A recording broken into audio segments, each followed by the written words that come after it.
Lah. Memang tak relax Jasin, kau tengok. Bang, lebih wangi dengan Perfume Paradise. Jasin memang tak relax lah, memang power lah. Sekarang dekat Stadium Jasin ni, Fiesta Shocknya makan, santai Jasin. 20 sampai 29 Jun, 10 hari dekat sini tau.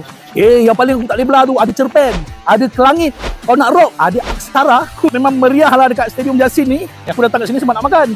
Nanti malam galau lah baru kita tengok konsert-konsert yang best tu. Jom. Memang menarik tertarik The Boom. Ini shawarma pun adalah. Dia kata, mari Habibi mari. Kalau hari biasa pergi pasar malam, kau tak jumpa menu-menu macam ni bang. 10 hari je festival shocknya makan ada kat Stadium Jasin ni tau. Bukannya selalu. Bang, kalau kita bawa family kita, anak-anak kita, mesti dia suka datang kat sini. Tak percaya apa bawa lah bang. Yang datang meniaga dekat sini, boots dia daripada pantai timur ada, daripada utara pun ada. Maknanya apa tu? Maknanya Jasin memang power lah.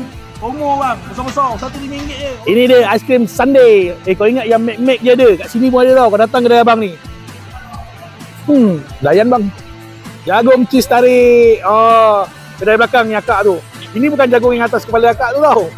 Jom kita test. Orang Jasin kena cuba tau. Ni dia, ni bukan bunga tau. Ini tak cendawan inoki ni. Akak ni jual banyak macam ni. RM10 sekutu bunga di Gurun Sahara.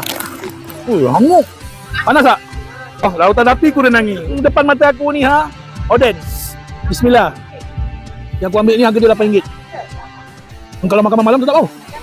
Weh, untuk lelaki ada 14 jenis bauan tau. Apa lagi? Datanglah sini. Baju keluang man lah. Boleh jadi superhero ni. Macam corak ada, macam rasa ada Kau ambil 5, RM90. RM5 dia kurangkan. Boleh lah, dia tak ada. Aku yang nak pakai. Korang nak jealous. Ni 15, 16 boleh ni. Dia nesok bang.